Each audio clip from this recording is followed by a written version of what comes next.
Bom, esse vídeo aqui é para você que está na dúvida sobre o que está acontecendo com o dólar, se a tendência é de queda, se a tendência é de alta, o que acontece agora que a taxa de juros aqui no Brasil subiu e a taxa de juros nos Estados Unidos caiu. Quais são os primeiros reflexos de curto prazo e o que a gente precisa levar em consideração para entender o que pode acontecer com o câmbio. Então fica aqui comigo.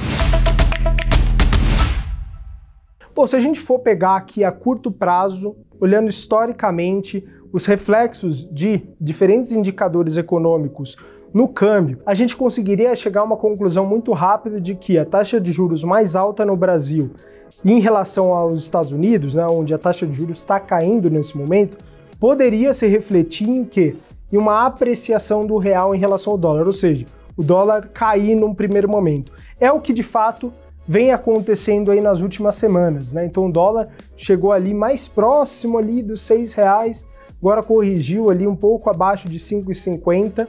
Esse movimento aconteceu não só em relação ao dólar, mas também em relação ao euro. Por quê? Porque você tem mais afluxo de dólares para o Brasil pelo famoso carry trade, né? Você vai buscar mais yield, mais retorno aqui no mercado brasileiro. Mas o que a gente também precisa levar em consideração? A gente está muito próximo de uma eleição nos Estados Unidos, que acontece no comecinho de novembro. O mercado está muito volátil, a gente sempre costuma ter as surpresinhas de outubro, né? Então sempre tem novidades impactando o mercado norte-americano, e a gente sabe que novidades normalmente não são para o bem.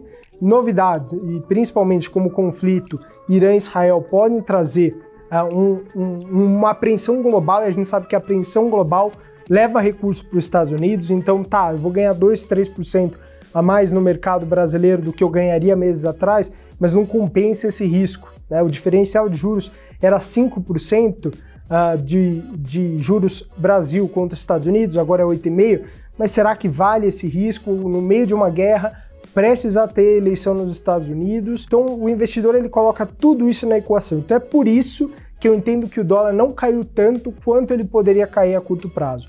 E pensando já a médio e longo prazo, olhando nesse espectro ali de 2-3 meses que a gente tem adiante, eu acho bastante arriscado você não ter nenhum dólar na sua carteira, né? Por quê? Juros mais altos aqui no Brasil, normalmente, o que acontece com os ativos de risco, né? Bolsa, fundos imobiliários, costumam ficar estacionados, normalmente andam mais commodities, andam setores em específico, mas você costuma ver a gravidade segurando um pouco o valuation desses ativos. Por quê? Taxa de juros mais alta reflete em quê?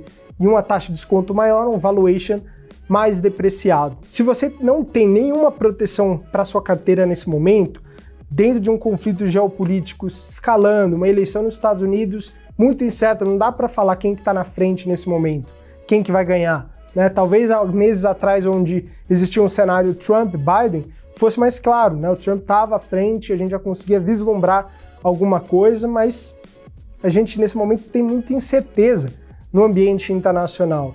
E você vai confiar numa apreciação do real? Tudo bem, a gente veio ali de notícias muito boas na economia brasileira, um crescimento acima do esperado, então tudo isso ajuda, né, a gente ver uma apreciação do real em relação ao dólar, mas você tem que pensar na sustentabilidade de médio prazo desse movimento, né? Se a gente considerasse tudo ou mais constante, né, aquele exercício que a gente sempre faz na física, né, quando você está estudando no colégio, tudo ou mais constante, né, beleza, a gente poderia dizer que o dólar vai cair em relação ao real, mas a gente sabe que tudo que existe no mundo não é tudo ou mais constante, né?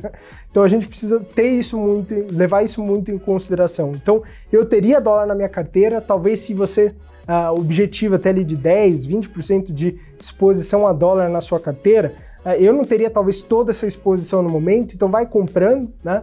Vai aumentando sua exposição à moeda internacional, mas eu acho que o dólar nesse momento pode sim ser visto como uma moeda para hedge, né? Nesse momento, principalmente tendo em vista que o ouro já se apreciou bastante, é uma forma talvez de você tirar um pouco da sua exposição 100% Brasil, né? Esse risco Brasil que a gente sabe que também é muito volátil, talvez esse crescimento com uma taxa de juros mais alta, né?